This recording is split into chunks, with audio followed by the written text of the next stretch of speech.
My name is Tiffany Williams, and this is my presentation on the effects of suspension on student behavior.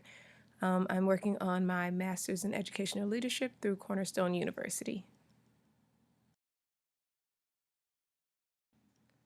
During a student school career, there is one phrase that delivers a mix of emotions, some sadness, discouragement, happiness, and for some, relief. You're suspended. Many schools rely on suspension as a way to discipline students for undesirable behaviors. Those behaviors include, but are not limited to, disrespect, defiance, stealing, physical altercations, drug use, property damage, and even bringing a weapon to school. Schools across the country use suspension as a method to combat bad behaviors. In 1993, an estimated 1.5 million students missed one or more days of school because of suspension or expulsion. Many of those students who were suspended were minority males. In more recent years, the suspension rate across the country seems to be declining because of an increased concern about who is being suspended and why.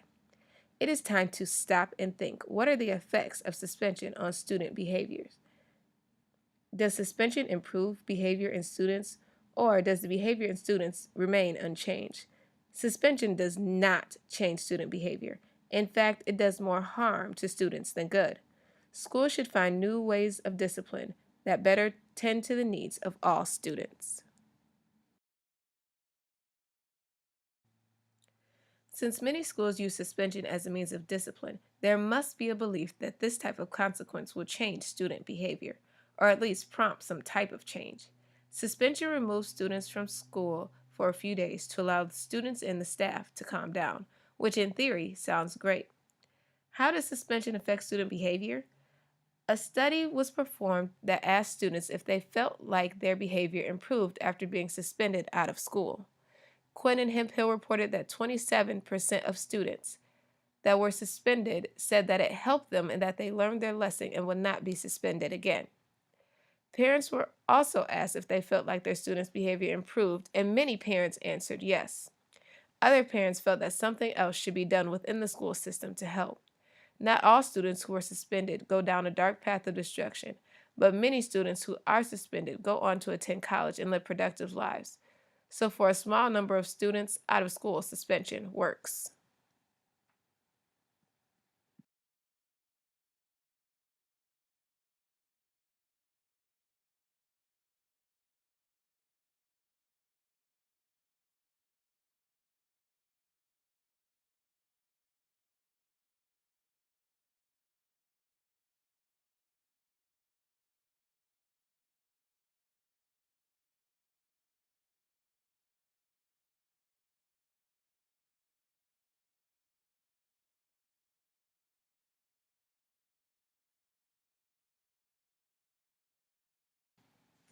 In contrast, others believe that suspensions do not change the behavior of students in school.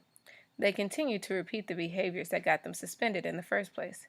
Menendez and Koff report that studies indicate that school suspensions often are not successful in decreasing students' chronic and inappropriate behavior, and is related to a variety of negative academic and educational outcomes in students.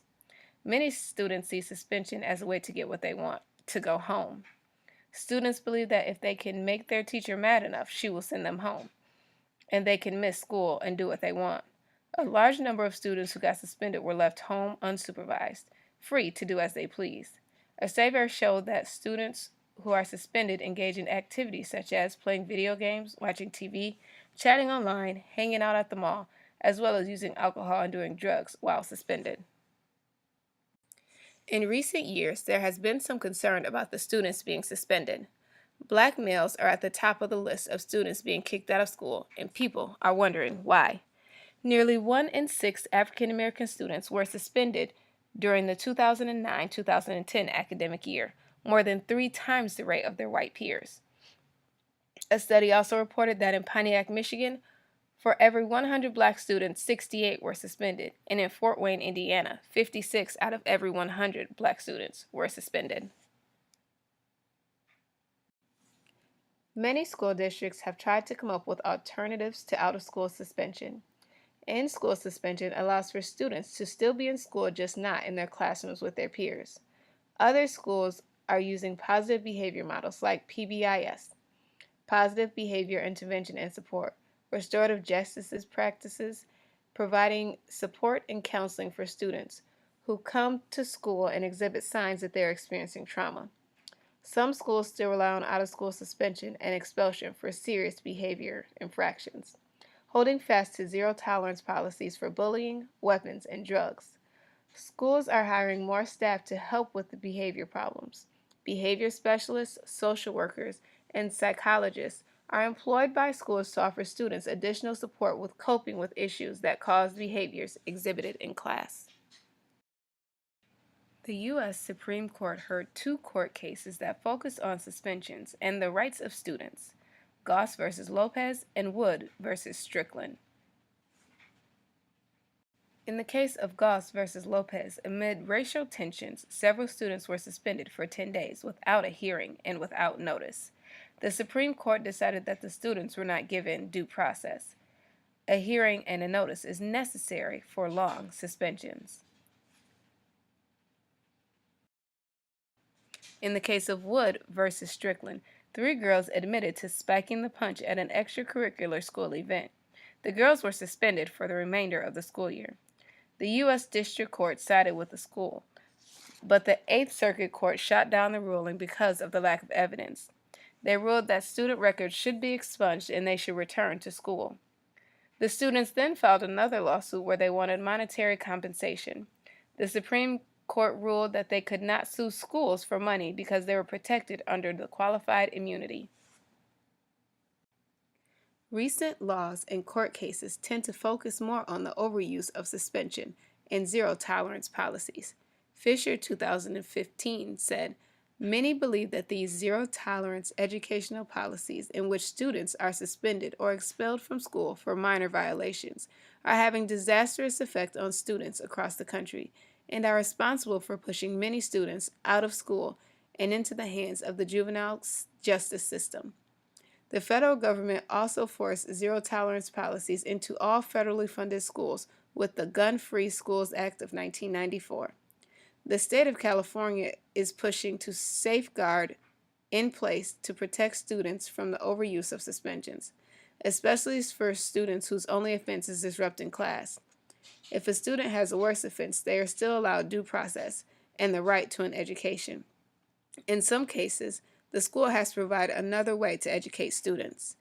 A student with special needs cannot be suspended due to behaviors that are a result of their disability. Out-of-school suspensions may work to straighten out some students, but for many others, out-of-school suspension do not improve behaviors.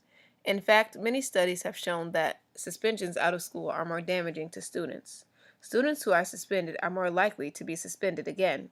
Their test scores and reading scores are lower than those who have not been suspended. Those students also admitted to using drugs and drinking while suspended from school. Some studies have shown that suspensions are related to student dropout rates. Schools should look into other methods of intervention when dealing with student behaviors. Suspension should not be used in all cases, but there are some cases where suspensions may be necessary for the overall well-being of all the parties involved. Students have the right to an education, and teachers and other students have the right to feel safe in the classroom.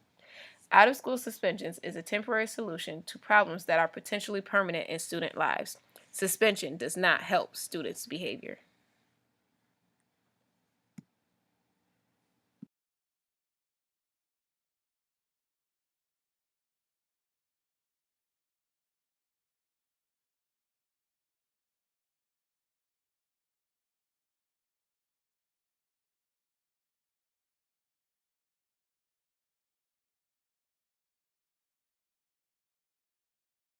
Thank you for listening to and watching my presentation on the effects of suspension on student behaviors. I hope you have enjoyed.